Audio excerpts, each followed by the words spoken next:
I'm packing up my life, literally. Boxes scattered around the room, memories stuffed into cardboard. My mind's a mess, replaying how I ended up here. 20 years of marriage, down the drain.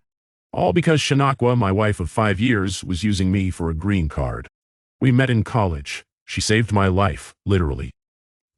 I was drowning in student loans, and she helped me stay afloat.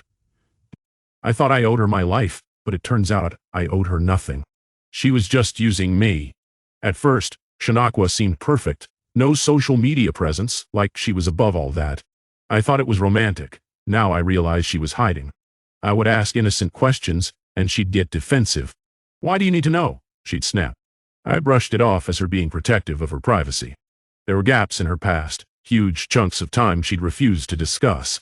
I let it slide, thinking I was being too nosy. But something always felt off.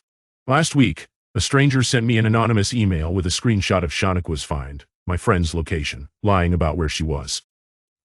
That's when I realized she'd been planning this since we met. Our IVF plans, everything, a ruse to get her green card. I am in my 40s, terrified of starting over.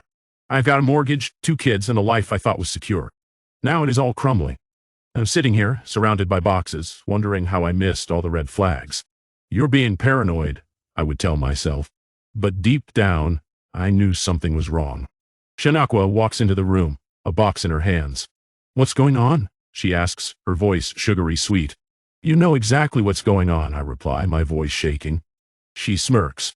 "I have no idea what you are talking about."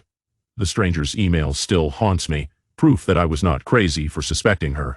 I feel like I have been punched in the gut, my world turned upside down. As I watch Shanakwa pack her things, I realize I have no idea who she is.